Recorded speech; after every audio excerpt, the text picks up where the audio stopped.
দান যদি করা হয় তা তার দ্বিগুণ ফিরে আসে, সৎ কাজে দান করো। এই জন্য রাম গেল, আত্মত্যাগ করলো, রাম লক্ষ্মণকে নিয়ে জঙ্গলে যাওয়ার পরে বিশ্বামিত্র বললেন আপনি যজ্ঞ করুন। বিশ্বামিত্রকে বললেন আপনি যজ্ঞ করুন, আমি এবং লক্ষ্মণ পাহারা দিচ্ছি। বিশ্বামিত্র তখন হাত জোর করে বললেন স্বয়ং যজ্ঞেশ্বর যখন আমার ভজন কুটিরে, তখন আর যজ্ঞ তো পূর্ণ হয়ে গেছে, আর কি যজ্ঞ করার আছে। তখন বলছেন না আপনি যজ্ঞ আহুতি দিন, আমি এবং লক্ষ্মণ পাহারা দিচ্ছি। সৎ উদ্দেশ্যে যদি কোনো কর্ম করা হয় স্বয়ং ভগবানই তা রক্ষা করে।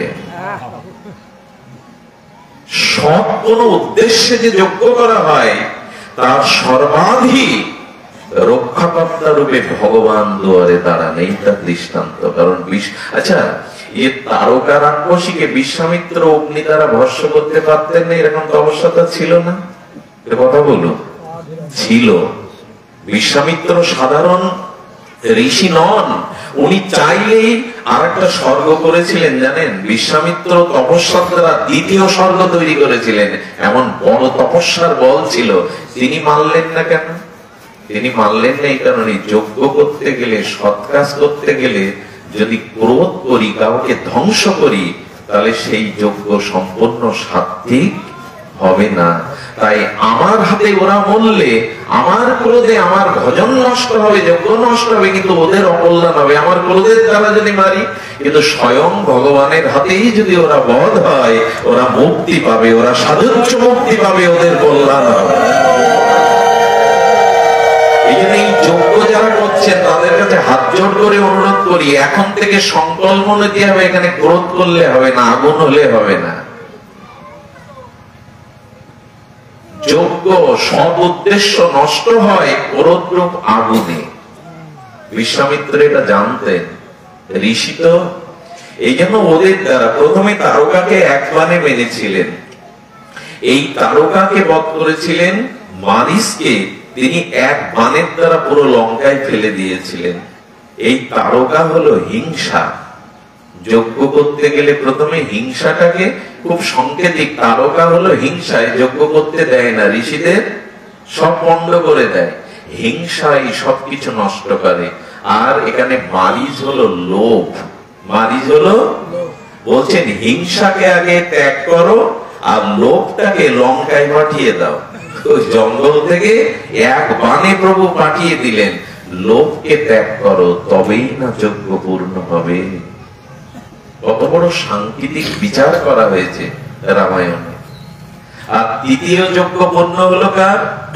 তৃতীয় যজ্ঞ পূর্ণ হলো রাজা জনকের। রাজা জনকের উদ্দেশ্য কি? উনি ধনুক ভঙ্গ যজ্ঞ করেছিলেন। এমন যজ্ঞ করেছিলেন, সেই যজ্ঞে স্বয়ং ভগবান পায়ে হেঁটে তার যজ্ঞে উপস্থিত হয়েছিলেন মুনি ঋষির দ্বারা, মুনি ঋষির দ্বারা। এবং এই যাওয়ার পথে এই শ্লোকটার একটি তাৎপর্য আছে। যখন রঘুপতি রামচন্দ্র যাচ্ছেন, তখন সম্মুখে গুরু বিশ্বামিত্র, মাঝখানে রাম, আর শেষে লক্ষ্মণ। দেখুন, ভগবানকে মাঝখানে, জীবনের মাঝখানে পাবেন, একটা প্রবল খুব বড় সংকেত হলো ভগবান স্বয়ং গুরুকে আগে নিয়ে চলছেন। কাকে আগে নিয়ে? গুরুকে। বিশ্বামিত্রকে কেন? ভগবান রাম এটা জানতেন না বিশ্বামিত্র? আগে কেন দিচ্ছেন রামচন্দ্র? রামচন্দ্র সংকেত দিলেন, যে উদ্দেশ্যেই যাও, যে কাজই করো, আগে গুরু বলকে, গুরু শক্তিকে সম্মুখে রাখো। এর এক একটি কথা আমাদের মানব জীবনকে বদলে দিতে পারে। জীবনের ভুলকে সংশোধন করে আগে গুরুকে রাখো। আর পেছনে কে আছে? লক্ষণ। লক্ষণ মানে বৈরাগ্যের মূর্তি। গুরুকে রাখো আর জীবনে ত্যাগ বৈরাগ্যকে পিছনে রাখো, তাহলেই মাঝখানে ভগবান মিলবে, ভগবানকে পাওয়া যাবে। ত্যাগ বৈরাগ্যকে জীবনে রাখো। লক্ষণ হলো বৈরাগ্যের প্রতীক। আর এখানে গুরুদেব অগ্রে। হঠাৎ যেতে যেতে রামচন্দ্র সেই বনের মধ্যে যেতে যেতে দাঁড়ালেন। এইটা আজকের এই শ্লোকের একটা পরিপূরক লীলা, এই জন্য শুনতে অনুরোধ করছি। যে ওখানে যেতে যেতে রামচন্দ্র হঠাৎ দাঁড়িয়ে দেখলেন পুরো তপবনটা বনলক্ষ্মীর সবাই শোভিত। চারিদিকে প্রজাপতি ভ্রমরের গুঞ্জন, চারিদিকে ফুলময় মধুময় তপবন, চারিদিকে পাখিগুলোর কিচির মিচির কলকুঞ্জন, সুরলহরী, কত হরিণ মৃগ মৃগী এসে প্রভুকে দেখছেন। কিন্তু হঠাৎ এসে দেখছেন এক জায়গায় বৃক্ষগুলো পুড়ে গেছে, এক জায়গায় কোনো পাখির কলকাকলি নাই, ফুল সেখানে ফোটেনি, বৃক্ষগুলো যেন পুড়ে ছাই হয়ে গেছে। প্রভু দাঁড়িয়ে পড়লেন ওখানে। বিশ্বামিত্র বলছে, রাম এখানে দাঁড়িয়ে পড়লে? গুরুদেব দেখেছেন এই জায়গাটা যেমন এর মধ্যে বিপরীত, পুড়ে ছাই হয়ে গেছে। আসলে ওই জায়গাটা গৌতম ঋষি, গৌতম মুনির আশ্রম। ওইখানে যে দুর্ঘটনা ঘটিয়েছিলেন ইন্দ্র, অহল্যার সতীত্ব নষ্ট করেছিলেন, সেই অভিশাপের ওখানে বাতাসটা দূষিত হয়ে রয়েছে। দেখুন, যেখানে যেখানে অপকর্মাদি হয়, শাস্ত্র নিষিদ্ধ কর্ম হয়, সেখানে পবিত্রতা থাকে না। এই তার দৃষ্টান্ত। জীবনটাকে, জীবনেও যদি অধিক পাপ থাকে, জীবনে যদি অধিক অপরাধ থাকে, সে জীবনও সুন্দর সুখময় আনন্দময় হয় না। রামচন্দ্র হঠাৎ একটা পাথরের দিকে দৃষ্টি দিলেন। আমরা এতক্ষণে বুঝে গেছেন পাথরটাই হলো সেই অহল্যা। পাথর মানে জড়, পাথরের মধ্যে চেতনা থাকে না। আসলে অধিক পাপ করলে, অপরাধী করলে মানুষের চেতনা হারিয়ে মানুষ জড়ত্ব প্রাপ্ত হয়। এখানে জড় মানে যার চেতনা নেই তাকেই বলে জড়। তো অপরাধ করলে যার জীবনে যত পাপ, তার বুদ্ধি, তার চিন্তা চেতনা কি হয়? জড়ত্ব প্রাপ্ত হয়। কিরকম জড়ত্ব হয় জানেন? যার পাপ থাকে, যার জীবনে অনাচার থাকে, তার বুদ্ধিটা জড়ে রূপান্তরিত হয়, পাথরের মতো। পাথর কিছু চিন্তা করতে পারে? যেমন দ্রৌপদীর বস্ত্র হরণের দিনে দুঃশাসন দুর্যোধন শাড়ি টানতে টানতে একবেলা পুরো ওখানে একটা শাড়ির স্তূপ তৈরি হলো। তবু ওই দুর্যোধনের মাথায়, দুঃশাসনের মাথায় এই বুদ্ধি আসছে না, এই শাড়ি জোগাচ্ছে কে? বেটা ভগবানের লীলা দেখেও বুদ্ধি এতটা জড় হয়ে গেছে যে উপলব্ধি করতে পারছে না 12 হাত শাড়ি টেনে কেন শোধ করতে পারছি না। অর্থাৎ যার ভিতরে পাপ থাকে, অন্যায় থাকে, অপরাধ থাকে, সেও পাথরের মতো জড় হয়ে যায়, তার চেতনা কাজ করে না। ভগবানের লীলাকেও দেখে তারা বুঝতে পারে না। এই জন্য জীবন পাপ মুক্ত হওয়া চায়। আর পাপ মুক্তির একমাত্র উপায় এই কলিযুগে ভগবত কথা শ্রবণ, হরিনাম সংকীর্তন, এটাই হলো একমাত্র উপায়। যার নাম ও দেব শ্রবণ কীর্তনা, একমাত্র শ্রী ভগবানের দিব্য চিন্ময় নাম, তার গুণগাথা শ্রবণ কীর্তনই হলো এই যুগের একমাত্র উপায়। তবে শুরুতে বলেছিলাম চাই বিশ্বাস, আর কি বলেছিলাম? শ্রদ্ধা। এটি না থাকলে কোনো কিছুই করে আমরা পার পাবো না। এই জন্য ভগবানের দিব্য নাম কেমন তত্ত্ব, ওখানে হঠাৎ দাঁড়িয়ে গেছেন। আর বিশ্বামিত্র বললেন, অহল্যা, জীবনে তোর আজ মুক্তির দিন কেন জানিস? আচ্ছা, প্রভু যে পথ দিয়ে যাচ্ছেন রঘুপতি রামচন্দ্র লক্ষ্মণ, সেই পথের পাশে কেন অহল্যা থাকলো? অহল্যা জগৎকে জানাচ্ছেন, আমার মতো কেউ যদি জেনে অজ্ঞানে জ্ঞানে অপরাধ করে থাকো, বুদ্ধিটা যদি জড় হয়ে থাকো, তবে প্রভু সাধুগুরু যে পথ দিয়ে যায় অন্তত সেই পথেই পড়ে থাকো, একদিন করোনা হবে। আচ্ছা, যে পথ দিয়ে লোক চলাচল করে, ওইখানে যদি কেউ অসুস্থ ব্যক্তি পড়ে থাকে, কোনো বৃদ্ধ শিশু, তো পথচারী যেতে গিয়ে তার একটা উপায় করবে না? কিন্তু পথের অন্তরালে আড়ালে যদি কেউ পড়ে থাকে, গিরিরাজ গোবর্ধন পরিক্রমার পথে যদি কেউ পড়ে থাকে, তো যে সাধুরা পরিক্রমা করছে তারা অসুস্থ ব্যক্তিকে তুলে নেবে না? ভাই, তুমি আমার কাঁধে হাত দিয়ে চলো। এই জন্য আমি এইটুকু বলি, সাধুগুরু যে পথ যেখানে যায়, যেখানে অবস্থান, সেই পথের পাশেই পড়ে থাকুন, একদিন না একদিন কল্যাণ হবে। এই পথটাতে পড়ে থাকুন। দেখুন, ভগবান গীতাতে বলেছেন, অর্জুন, এই পৃথিবীতে কেউ আমার শত্রু না মিত্র না, বলেছেন কিনা? ভগবানের কোন শত্রু মিত্র আলাদা করে নাই। যেমন সূর্যের কিরণ কারো প্রতি কম কারো প্রতি বেশি করে পড়ে কি? আবর্জনার মধ্যে সূর্যের কিরণ কম পড়বে, সোনার উপরে পড়বে, ফুলের উপরে বেশি, এরকম আলাদা আছে কি? সূর্য নিরপেক্ষ, তেমনি ভগবানেরও কোন শত্রু বা মিত্র নেই। এবার আমরা একটা প্রশ্ন শ্রীকৃষ্ণকে করি, তো প্রভু তোমার শত্রু মিত্র নাই, তুমি কেন কৌরবদের ত্যাগ করে পাণ্ডবদের পক্ষ নিলে? তুমি বলছো তোমার কেউ তাহলে কৌরব আর পাণ্ডব তোমার কাছে সমান। গোবিন্দ তখন হেসে বললেন, আমি পাণ্ডবদের পক্ষও নেইনি, কৌরবদেরও পক্ষ নেইনি। কার পক্ষ নিলে? বললেন, আমি ধর্মের পক্ষ নিয়েছি। পাণ্ডবরা ধর্মের পক্ষে আর কৌরবরা অধর্ম। কি সাংঘাতিক তত্ত্ব জানানো হয়েছে এখানে শাস্ত্রে। গোবিন্দ বলছে না, যেখানে ধর্ম আমি সেই পক্ষেই আছি। আমাদের জীবনে ধর্মের স্থান আজ ক্লাসেও অষ্টমতম, ধর্ম ক্লাসটা সবার শেষে। হ্যাঁ, আমাদের জীবনেও এখন টাকা পয়সা, ক্ষমতা, পদমর্যাদা, অর্থবিদ্যা, এইগুলোর পরে অষ্টম সাবজেক্ট এখন ধর্ম। আর হিন্দুদের সাবজেক্ট তো 60 বা 70 না হলে ধর্ম করার তাগিদ অনুভব করে না। বরঞ্চ যদি কোনো কিশোর, কোনো যুবক প্রসাদ ভোজি হয়, তিলক মালা নেয়, কি বলে জানেন, ওর 12 বেজে গেছে। অন্যান্য ধর্মের শিশুকাল থেকে যদি ধর্মের পথে যায়, তারা বরঞ্চ এগিয়ে নেয়। আমার একটা ছেলে যদি ইসলামের জন্য জীবন দেয় তো দিক, এরকমও শুনেছি আমি।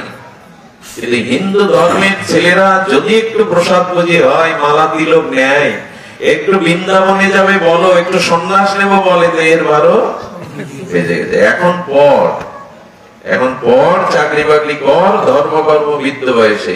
এই অভিশাপ যে কারা ঢোকালো আমাদের মাথায় এই সমাজে।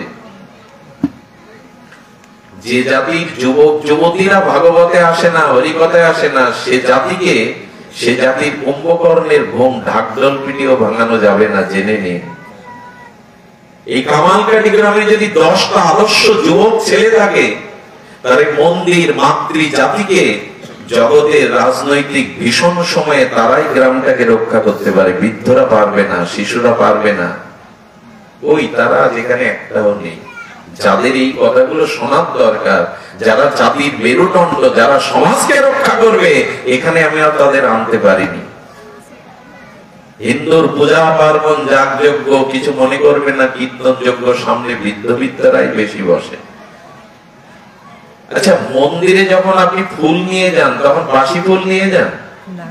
গতকালের বাসি ফুল নিয়ে যান? যখন একটা ফল নিতে যান, দোকানদারকে কি বলেন? বাসি ফল দিন, শুকনো ফল দিন, টাটকা ফুল দিন। ফুল তো কিনতে হয়, এখন টাটকা ফল দিন। আচ্ছা, ভগবান যদি আপনাকে জিজ্ঞাসা করে ওই সময় প্রকাট হয়ে, নিতাই গৌর, ফুল দিলে টাটকা, ফল আনলে টাটকা, তুমি বাসি হয়ে এলে, বৃদ্ধ হয়ে এলে। সব টাটকা দেব, কিন্তু আমি ভগবানকে দেব। ভগবানের বাতাসা খুব প্রয়োজন না, ফুলের খুব প্রয়োজন ভগবানের। ভগবান বলছে, তোমাকে আমার প্রয়োজন, তুমি এসো সময়টা। হিন্দু জাতির সব থেকে নৈতিক পতনের, সমাজ পতনের কারণ আমরা আমাদের কিশোর যুবককে ধর্মপথে আনতে ব্যর্থ হয়েছি। কেন হিন্দুর ঘরের মেয়েরা অন্য ধর্মে চলে যাবে? ভাস্ত্রী থেকে খুব সরস্বতী পূজা করেন, খুব কালী পূজা করেন, সব সরস্বতী কি জয়, লক্ষ্মী কি জয়, ভাগবতী কি জয়, অথচ ঘরে রাখতে পারছেন না। এর একটাই কারণ, পারিবারিক ভাবে তাদের ধর্ম চর্চা শেখানো হয়নি। 5 দিন দুর্গা পূজা, 2 দিন কালী পূজা, 3 দিন নামযজ্ঞ, জামাই মেয়ে মেশো মাসি, খাওয়া দাওয়া ওই পর্যন্ত। আর 11টা বাজবে, খিচুড়ি খেয়ে সব বাড়ি যাবে কমিটির লোক, ওই পর্যন্ত যজ্ঞ। সমাজ জাগানোর জন্য মহাপ্রভু 24 বছর বয়সে গৌরী পতাকা নিয়ে, বিজয় পতাকা নিয়ে, মাকে ছেড়ে, বিষ্ণুপ্রিয়াকে ছেড়ে, নিজের পাণ্ডিত্য ছেড়ে জগতের জীবের কল্যাণে বেরিয়েছিল 24 বছর বয়সে। প্রহ্লাদ মহারাজ ভাগবতে বলে দিয়েছেন, কৌমারাং আচার্য প্রাজ্ঞ ধর্মান ভাগবতাং, যদি ভাগবত ধর্ম গ্রহণ করতে চাও, কিশোর বয়স থেকে গ্রহণ করো। প্রহ্লাদ বলছেন। হিন্দু জাতির দুর্ভাগ্য, এরা পরিবারে ধর্ম করে না, সকাল সন্ধ্যা প্রার্থনা গীতা পাঠ আহ্নিক করে না, তো সেই জাতির কি কল্যাণ হতে পারে? তারপরে একদিন কালী পূজা তো 3 দিন 3 নাইট যাত্রা। মা ওগুলো ভালোবাসে না। আমাকে যদি কোনো জায়গায় দেখাতে পারেন যে আদ্যা শক্তি পরমা বৈষ্ণবী, যাত্রা বিরোধী আমি নই, গান বাজনার বিরোধী নই, এগুলো সমাজে দরকার, সংস্কৃতি দরকার, তবে মা কি ভালোবাসেন সেটা আগে জানুন। এই হলো এই জাতির দুরবস্থা। ওই হুল্লোড় অনেক হলো, লাইট প্যান্ডেল অনেক হলো, সমাজ জাগাবার জন্য চেতনা কই? সেই চেতনা একমাত্র দিতে পারে এই শাস্ত্র কথা, ভাগবত কথা। এগুলি একবার যদি কর্ণে প্রবেশ করে, ভগবান এখানে বললেন ভূত বনন্তে ভগবান দর্শনম, তার ভাগবত দর্শন এসে যাবে যদি তার নাম গুণকীর্তন কেউ একবার শ্রদ্ধালু হয়ে সাধুমুখে শ্রবণ করে। এই জন্য ওখানে ধনুর্যজ্ঞ পূর্ণ হয়েছিল। আর আমি বলবো আমাদের যজ্ঞ, আমাদের ধর্মকর্ম উদ্দেশ্য হওয়া উচিত ধর্মকে আঁকড়ে ধরে। আর ধর্ম মানে তাই যাকে ধারণ করলে আর কোনোদিন পতন হবে না, স্খলন হবে না, নৈতিক অবক্ষয় হবে না, এরই নাম ধর্ম। যাকে ধারণ করলে আর পড়ে যাব না, আর চরিত্রের স্খলন হবে না, তারই নাম ধর্ম। সেই ধর্মই মহাপ্রভু দিতে এসেছেন। সবশেষে সামান্য একটু ওই শ্রদ্ধা বিশ্বাস নিয়ে যেখানে শুরু করেছিলাম ফিরে আসি।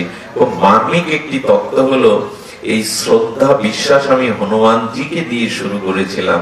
হনুমানজির একটি মার্মিক তত্ত্ব আমি একটু সামান্য আস্বাদন করি। দেখুন, এই যে বিশ্বাসের বেলা আমি শুরু করেছিলাম, সেই বিশ্বাসটা 2 প্রকার, একটু মন দিতে হবে।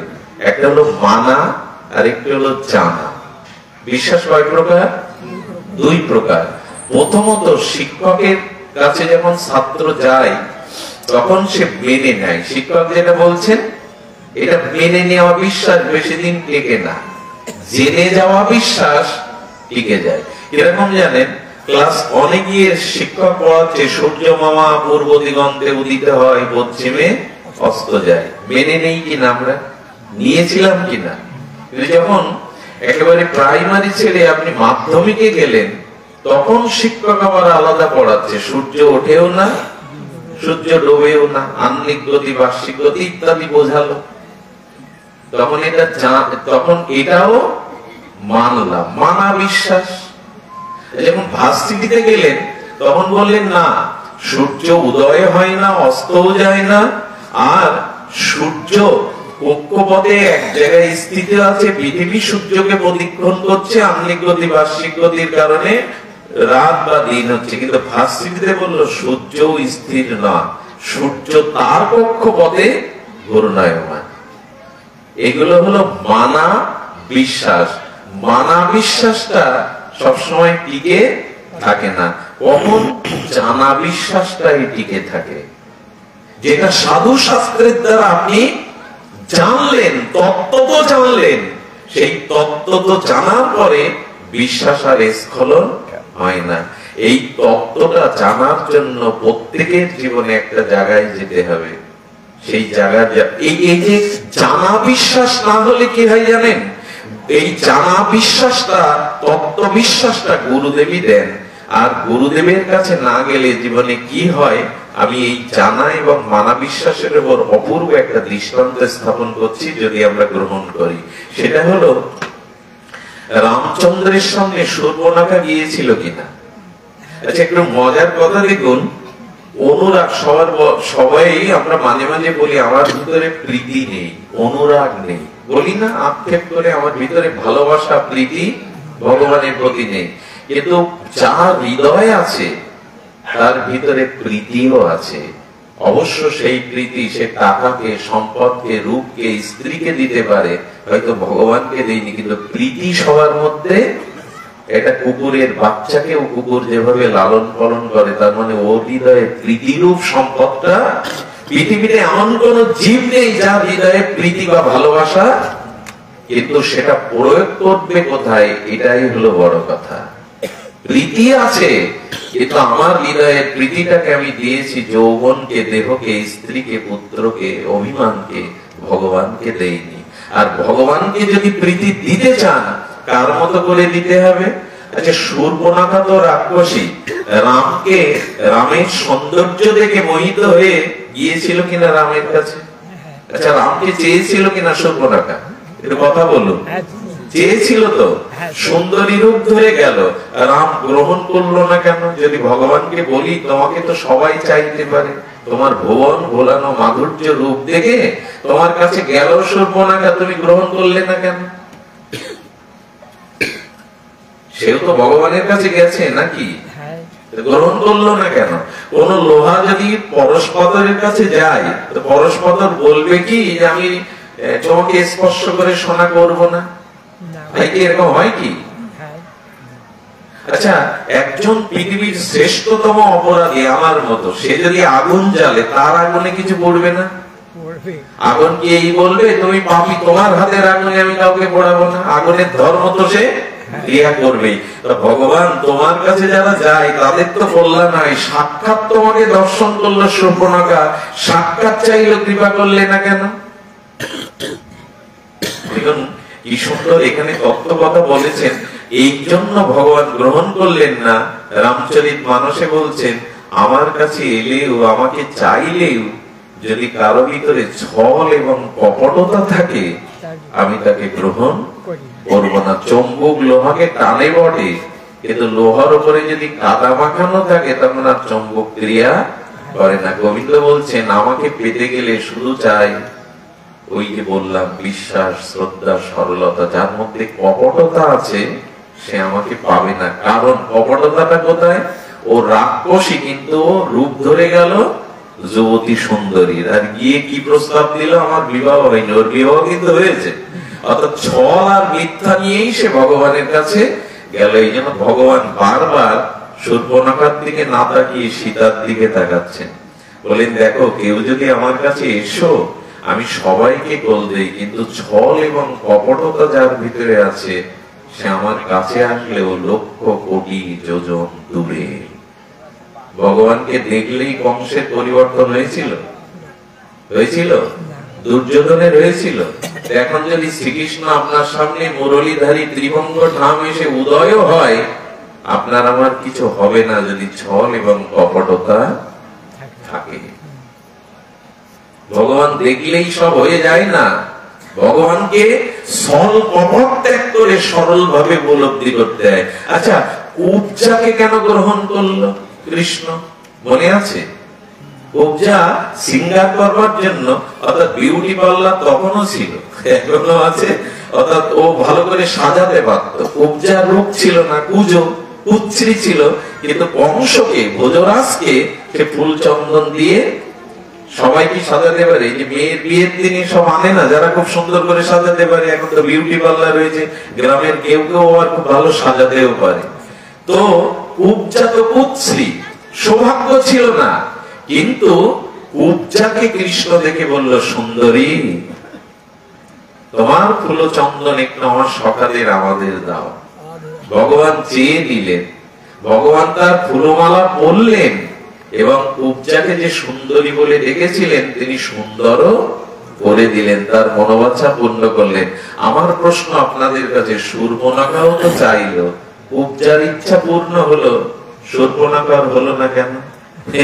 এর বিষয় হলো, আমরাও যদি ছল এবং কপটতা করে ভগবানের কাছে যাই, কারণ কুব্জা নিজেকে ঢাকেনি, তার কুস্ত্রী রূপকে বরঞ্চ প্রকাশ করেছে। প্রভু আমাকে সুন্দরী বললেন, কেউ তো আমাকে সুন্দরী বলে না, আমি তো কুৎসিত কদাকার, আমার হাতে ফুল চন্দন আপনি নেবেন। কুব্জাকে দ্বারা গোবিন্দ বোঝালো, যার কপটতা নেই, যার ছল নেই, নিজেকে ঢেকে রাখে না, আড়াল করে না, তাকে অসুন্দর হলেও আমি তাকে সুন্দর করে কাছে ডেকে নেই। এই জন্য আসুন কপটতা ত্যাগ করি। সরলতার অনেক মূল্য। কপটতার কপট বন্ধ হয়ে যায়, সরল ব্যক্তিকেই ভগবান গ্রহণ করেন। এই জন্য আচ্ছা, রূপ তো সুন্দরী হয়ে গেল, কিন্তু সবলীর কোন রূপ ছিল না। আত্মজ শ্রেণীর নিচকুলে জন্ম, সবলীর কোন রূপ ছিল না, কিন্তু গুরু মাতঙ্গ ঋষির কৃপায় বললেন সবলী রে, তুই রামের জন্য প্রতীক্ষা কর, রাম নাম জপ কর, একদিন ভগবানই তোর কুটিরে আসবে। রূপ লাগে কি? সবলীর রূপ ছিল, জাতির গর্ব ছিল, কিন্তু গুরুদেবের প্রতি অচল বিশ্বাস নিয়ে প্রভুর নাম স্মরণ করছিল। আর যেখানে রেখে এসেছিলাম, অহল্যা রামচন্দ্রের চরণ ধুলি পেয়ে সেও পাষাণী হয়ে গেল। আমাদের উচিত পাষাণী মানবী হয়ে গেল, চর্চিত হলো। আর ওই রাস্তায় পড়েছিল বলে, প্রভুর চরণ পেল বলে, প্রভুর দর্শন পেল বলে। ওইখানে একটা মজার ঘটনা আছে। বিশ্বামিত্র বলছে এই পাথরটাকে একটু চরণ ছোঁও তো রাম। রাম ভগবান তো, উনি বলছেন আমার মা বলে দিয়েছে যে বহু বহু নারায়ণ শিলা দেবতার মন্দিরে মাথা করে রাম তোকে পেয়েছি, তাই যে কোনো পাথরের কাতরে পা দিস না বাবা। উনিও তো কম বোঝেন না। তখন বিশ্বামিত্র বলছে রাম তুমি একটু চারিদিকে প্রদক্ষিণ করো না। তখন পবনকে স্মরণ করে বিশ্বামিত্র বললেন, পবন একটু পাতা সরিয়ে দাও, কারণ অহল্যার উদ্ধার প্রভুর চরণ ধুলি ছাড়া হবে না। ওই বাতাসটা লেগেই, তাহলে পাথরও যদি মানবী হয়, আমাদেরও অপরাধ রূপ জড়ত্ব ঘুচে যাবে যদি ভগবানের চরণ অন্তত ওই পথেই পড়ে থাকি। এই জন্য সবলই পেল, কপটতা ছিল না, গুরুদেবের প্রতি বিশ্বাস ছিল, শ্রদ্ধা ছিল। এই জন্য রামই পায়ে হেঁটে তার দুয়ারে গেলেন। সময় নেওয়ার অধিকার নাই। নীলুদা বলেছিল 3 ঘন্টা বলবেন, আপনি আসেন আর ডুব দিয়ে চলে যান।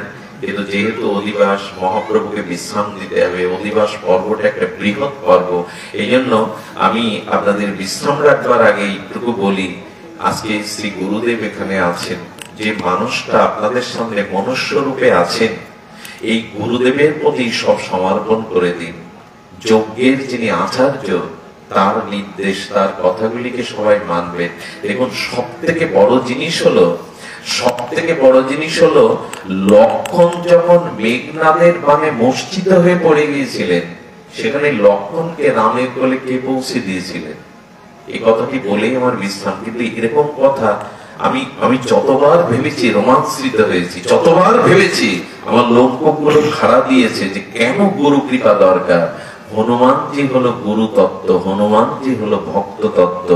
হনুমানই সেদিন মূর্ছিত লক্ষণকে ওই ইন্দ্রজিতের ওখান থেকে রামের কোলে এনে দিয়েছিলেন। আচ্ছা, রামের কোলে আনলেন আহত মূর্ছিত লক্ষণকে, কিন্তু তার মূর্ছিত ভাঙার জন্য সুসেন বৌদ্ধকেও কে এনেছিলেন? কে এনেছিলেন? ওখানেও হনুমান। আচ্ছা, সুসেন বৌদ্ধ আসলেও সেই বিশল্যকরণী সঞ্জীবনী বটি, ওটাও কে এনেছিলেন? সব হনুমান। 3 জায়গায় আলাদা আলাদা, কিন্তু সব হনুমান। এর একটা পরম সংকেত জেনে নেন। এটা জানলে হৃদয়ে নিশ্চয়ই আনন্দ হবে, হৃদয়ে নূতন পথের আলোকের সন্ধান পাবো। এখানে রামচরিতমানসে বলছে রাম স্বয়ং ভগবান, আর এখানে বৌদ্ধ মানে চিকিৎসক, মানে সাধু বৈষ্ণব, আর হনুমান স্বয়ং গুরু তত্ত্ব। আর এখানে লক্ষণ মানে যদি জীব তত্ত্বে বলি, তবে লক্ষণ জীব তত্ত্বে আমরাও মাঝে মাঝে জগতে পরাজিত হয়ে পড়ি, আমরাও মাঝে মাঝে মূর্ছিত হয়ে পড়ি, আমাদেরও জ্ঞান চেতনা আমরাও মাঝে মাঝে রাখতে পারি না। তাই জগতে যদি তুমি কখনো মূর্ছিত জ্ঞান চেতনায় যদি মূর্ছিত হয়ে পড়ো, তবে তোমার কল্যাণ, তোমার চেতনা জাগবে। কারণ ওইখানে যদি রেখে দিত, লক্ষণকে মেঘনাদ বাঁচতে দিত না। তো যদি উদ্ধার পেতে চাও, তাহলে গুরুদেবের শরণ নাও। গুরুদেবই পারে তোমাকে কোলে তুলে নিয়ে তোমার এই স্খলিত দশা থেকে ভগবানের কোলে পৌঁছে দিতে। একমাত্র গুরুদেবই পারে, আর কেউ না। হনুমানই পৌঁছে দিলেন। আচ্ছা, ভগবানের কোলে কে পৌঁছে দেয় আমাদের? ভগবানের চরণে পৌঁছে দেয় তো গুরু তত্ত্বই। ভগবান সামনে থাকলে উপলব্ধি করতে পারবেন না, কারণ শ্রী গুরু কৃপা যতদিন না হবে।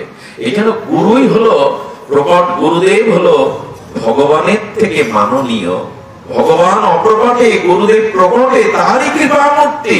এই জন্য শ্রী গুরুই পারে এই আহত স্খলিত অজ্ঞান জীবকে প্রভুর চরণে পৌঁছে দেওয়ার। আচ্ছা, ঔষধ লাগবে তো, ঔষধ লাগবে, বৈদ্য লাগবে, তো সাধুরূপ বৈদ্য বা চিকিৎসক লাগবে, সেটাও কে আনলো? অর্থাৎ গুরুদেবই তোমাকে বৈষ্ণব সঙ্গ, সাধু সঙ্গ করিয়ে দেবেন। গুরুদেব দীক্ষা দেওয়ার পরে কি বলে? বৈষ্ণবের সঙ্গ করো, সাধুর সঙ্গ করো। গুরুদেবই পৌঁছে দিল ওখানে। সুসেন বৈদ্য মানে বৈষ্ণবগণ, সাধুগণ, তারাই তো চিকিৎসা করে। সাধুগণই তো আমাদের ভবরোগের চিকিৎসা করে। আচ্ছা, ওইখানে বটিকা লাগবে, এই বটিকা সঞ্জীবনী হলো ভক্তি, সেটাও কি এনে দিল? হনুমান। অর্থাৎ গুরুদেবই তোমাকে এই মুষ্টিত অজ্ঞান দশা থেকে ভগবানের কোলে পৌঁছে দেবে চরণে। আবার ওই গুরুদেবই তোমাকে ভক্তিরূপ সঞ্জীবনী সুধা এনে দেবে। এখানে পর্বত আনলেন কেন জানেন? পর্বতটা হলো গীতা, ভাগবত, শাস্ত্র, এটা পর্বতের মতো, আর ওর মধ্যেই ভক্তির বটিকা আছে, ওর মধ্যেই ভক্তি আছে, সবকিছুতে এই গুরুদেব। আজকে সেই গুরু ভক্তিটাই আমাদের দুর্বল। এই জন্য বাবা এখানে আছেন। আমি প্রথমে শুনলাম আপনাদের যজ্ঞের অধ্যক্ষকে, যখন বাবার কথাটা শুনলাম হৃদয়ে মনটা নেচে উঠলো। একজন সৎ গুরুদেবের উপস্থিত থাকলে সেই কার্য যদি তার প্রতি সমর্পিত করা হয়, তাহলে ভগবান সেখানে সন্তুষ্ট। কারণ হনুমানের দ্বারাই প্রভু রামচন্দ্রের সমস্ত কাজ সিদ্ধ হয়। হনুমানকে গুরুতত্ত্বে অধিষ্ঠিত করে বললেন। আচ্ছা দেখুন, হনুমানের কাজ কি?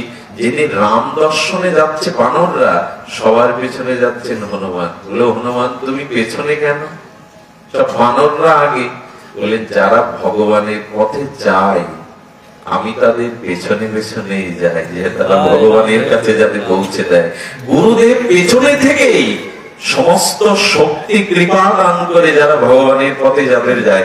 আচ্ছা, হনুমানের আর একটা লক্ষণ আছে। হনুমান যখন বিপদ পড়ে, কেউ বিপদে পড়ে, তখন হনুমান আগে। সীতা অন্বেষণের জন্য হনুমান আগে, আর রাম দর্শনের জন্য যারা যাচ্ছে হনুমান তখন। অর্থাৎ আমার প্রভুর পথে যারা যেতে চায়, গুরু হয়ে পেছনে আমি শক্তি সঞ্চারিত করে তাদের পৌঁছে দেয়। আবার যখন শিষ্য ভক্ত বিপদে পড়ে, তখন গুরুই সামনে এসে তাকে রক্ষা করে। হনুমানকে বলা হলো পেছনে যাচ্ছেন কেন?